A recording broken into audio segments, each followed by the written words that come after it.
ঠাকুর বলছেন ইষ্টপদে টান না হলে জপ করিস বা কি, জনমভর করলেও জপ লাভ হবে বাকি। টান টান থাকতে হবে।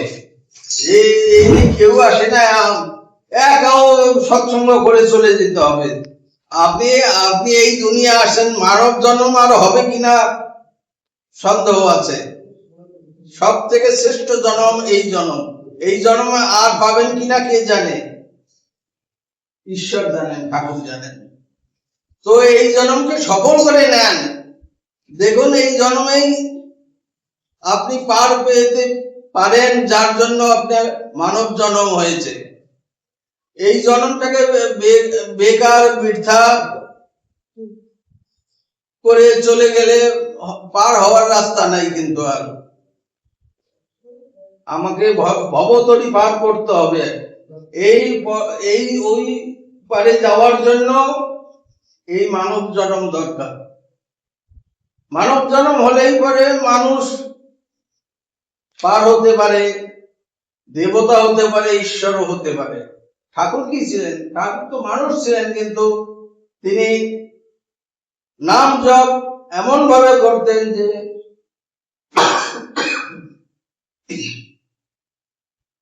পার হয়ে গেছেন, তাকে ঈশ্বর বলে আমরা মানি। তো এই মানব জন্ম পেয়েছেন, এই মানব জন্ম যেভাবেই হোক না কেন, সে পরিষ্কার হোক, কালো হোক, সুন্দর হোক, লম্বা হোক, ডাঁটা হোক, কোনো ব্যাপার নাই। এই এক জন্মে একটাই জীবন পাওয়া যায়, একটাই শরীর পাওয়া যায়।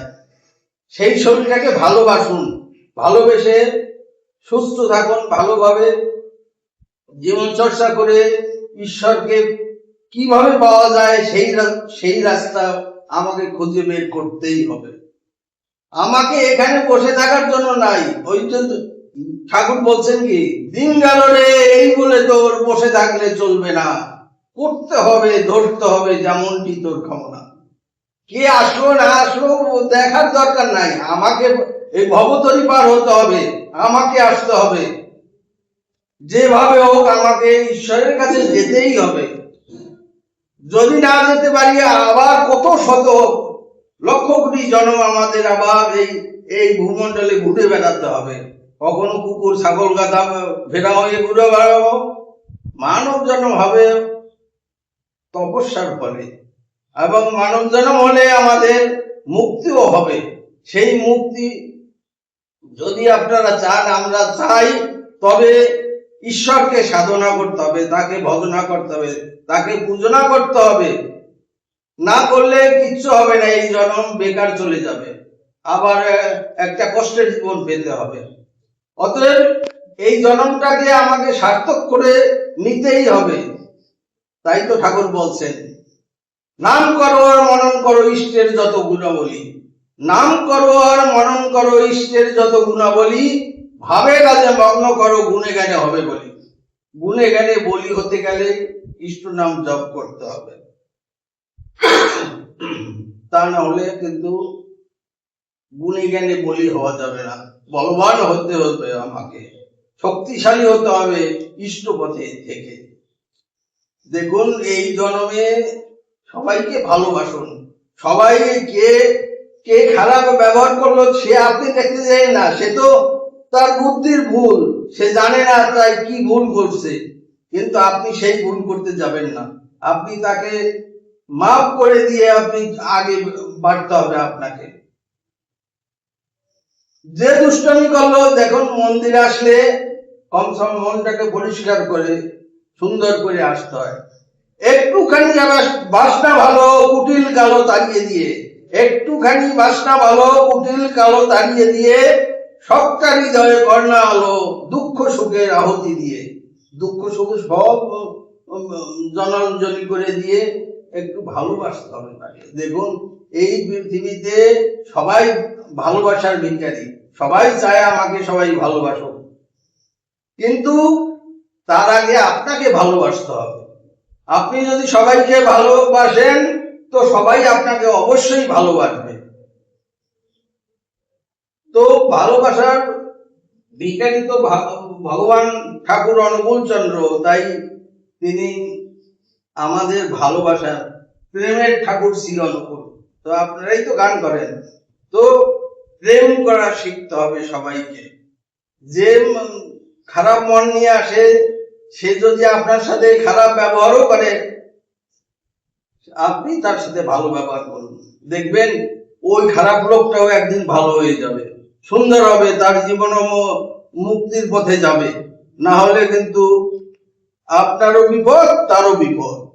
অতএব সবাইকে ভালোবাসতে হবে। কে কি করলো না করলো সেসব দেখতে আমি আসি নাই, সে তো ঠাকুর আছেন এই দুনিয়ায়। কে অন্যায় করলো, কে খারাপ করলো, তার বিচার তিনি করবেন। দেখুন, ঈশ্বরের দরবারে সব কাজের বিচার হয়। যদি অনেকে বলেন যে আমরা কিছু নিয়ে যাব না সাথে, অবশ্যই নিয়ে যাব। কর্মফল, কর্মফল আমাদের সাথে চলে যাবে। এবং যে জন্ম হোক না কেন, আমার কর্ম ফল আমি যা জোগাড় করেছি সেটাও চলে যাবে, এবং আমাকে খুঁজতে থাকবে যে সেই লোকটা কোথায়। তখন দেখে আমার ঘাড়েই চাপবে সেই কর্মফল। তো কর্ম সবসময় ভালো রাখতে হবে। কর্ম মাঝে ধর্মকে যে পালন করতে পারলো না, কর্ম মাঝে ধর্মকে যে পালন করতে পারলো না, ধর্মে কর্মে আনলো বিভেদ, পদে পদেই লাঞ্ছনা, পায়ে পায়ে দুঃখ কষ্ট হতে থাকবে। তো ধর্ম কোথায়? ধর্ম আছে কর্মের মাঝে। তো কর্ম এমন ধর্মের ভাবে করবেন যাতে আপনার পথ পরিষ্কার হয়ে যাবে। এই নাম মন্দিরে এসে খালি একটু নাম গান করে গেলাম তাতে কিচ্ছু হবে না। মনটাকে আগে পরিষ্কার করেন, মনটাকে সুস্থ করেন। এখানে তার চরণে এসে মনটাকে ঢেলে যান সম্পূর্ণরূপে, তবেই আপনাকে ঠাকুর দয়া করবে। ঠাকুর হচ্ছেন দয়ার ঠাকুর, প্রেমের ঠাকুর। তিনি কাউকে ফিরিয়ে দেন না, তার অনুকূলে সবাইকে নিয়ে যেতে চান সবসময়। কিন্তু আমরা তো বুঝি না, আমাদের বুদ্ধি নাই, যার জন্য আমরা আসি না তার কাছে। তাই তো স্বামী বিবেকানন্দ বলছে, obey the command of the guru, obey the command of the guru without a shadow of doubt or hesitation, that is the real success in religious life. মানে কি, বাংলায় গুরু যা বলছেন সেইটা মেনে চলো, আর অন্য কোনো রাস্তায় যেতে হবে না তোমাকে, এবং তুমি ধর্মের পথে তুমি উন্নতি লাভ করবেই করবে। তো গুরুকে মানতে হবে। গুরুর আদেশ,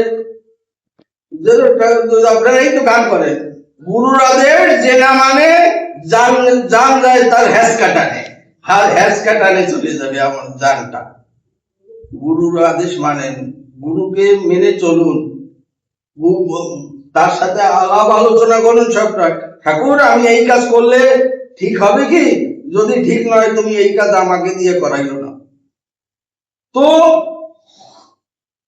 যারা ঈশ্বরকে নিয়ে চলে সবসময় ঠাকুরের সাথে বার্তালাপ করতেই থাকে, সেইভাবে চলতে থাকে, জীবনটাকে সুন্দর করে তুলতে থাকে। জীবন সুন্দর হবে কি করে? যদি ঠাকুরকে মেনে চলি, ঠাকুরের কথা শুনি। ঠাকুরের হাজার হাজার বই দিয়ে গেছেন, আমার একটু খুলে দেখতে চেষ্টা করা উচিত সবাই। তার বাণী আমাদের মনে রাখতে হবে, কি বলে গেছেন সেইভাবে আমাকে চলতে হবে। ভালো হওয়ার অযুত চিন্তায় আফসোস কত শত, ভালো হওয়ার জন্য অনেক আফসোস করে, জীবনটা ভালো হইলো না, কেন হইলো না জানি না, কি বুঝি না। ভালো হওয়ার অযুত চিন্তায় আফসোস কত শত, কি হলো না বদলালে তোর বৃত্তি রঙ্গিন ঝোঁক।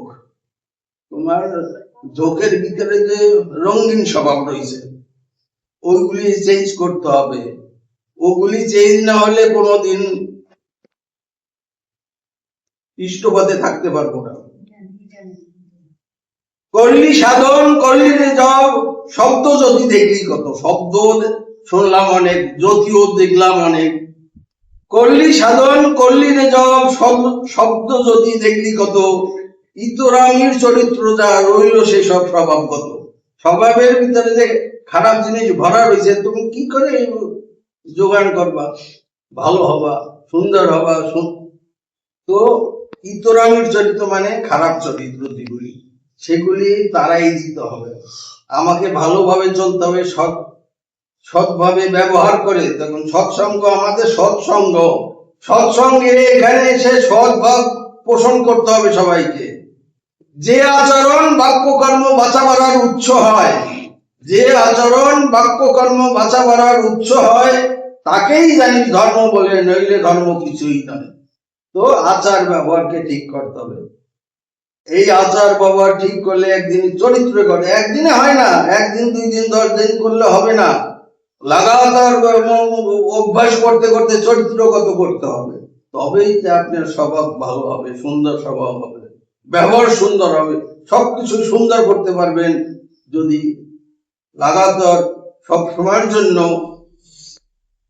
সেই রকম সুন্দর ব্যবহার করেন। একদিন করলাম আর পরের দিন রাস্তায় গিয়ে জাগরিতে করলাম, হবে না। কিন্তু ওতে খালি ঠাকুর করাই হবে আর মন্দিরে যারা মন্দিরে আসতে চায় না, না আসুক, কি আছে? আপনাকে আসতে হবে, আপনাকে পার হতে হবে। আপনাকে বসে থাকলে চলবে না, দিন পার হয়ে যাবে, সময় কাহারও নয়, বেগে দেয় নাহি স্থির। সহায় সম্পদ বলো সকলেই বুঝায় কালো, আয়ুর যেন পদ্মপত্রে নীল। পদ্মপত্রের উপরে যেরকম জল টেকে না, সেই রকম আমিও কবে পড়ে যাব, জ্বলে যাব, আমারও কোনো ঠিকানা নেই। অতএব যত সময় আছে আমার হাতে, সঠিক প্রয়োগ করতে হবে, সুন্দরভাবে চলতে হবে, ভালো কথা বলতে হবে, কারোর সাথে কোনো বৈরী মনোভাব রাখতে চলবে না, রাখা চলবে না।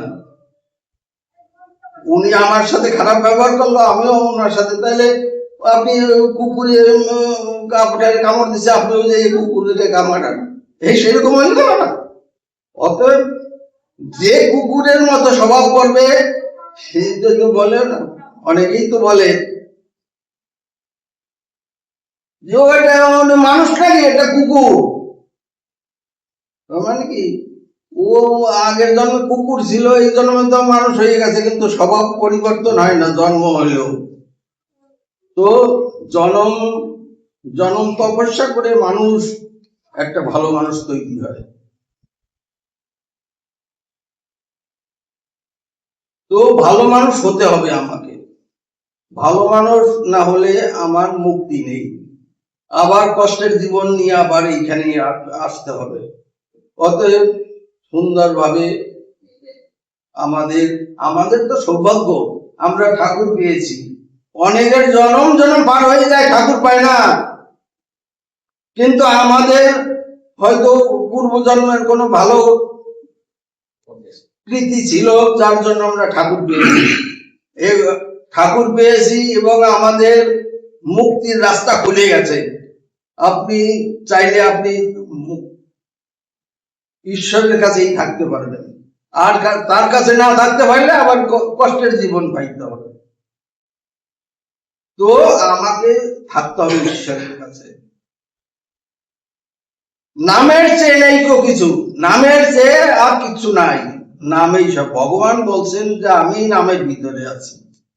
নামের চেয়ে নেই কিছু, শিষ্টাচারে করলে নাম, নামের চেয়ে নেই কিছু, শিষ্টাচারে করলে নাম, নাম নামি আর গুণবর্ধনার থাকলে কীর্তি হয় না মা। যা করবেন সব কাজেই সাকসেস হবে আপনার। অতএব সেইভাবে নিয়ম মাফিক সুন্দরভাবে মন যাতে না ভটকায়, হাত পা ধুয়ে বসে ইষ্ট নাম জপ করতেই হবে সন্ধ্যা সকালে, করলে পরে মুক্তি হবে আমাদের সবার মুক্তি কামনা করে আমি এখানেই শেষ করছি। জয় জয়।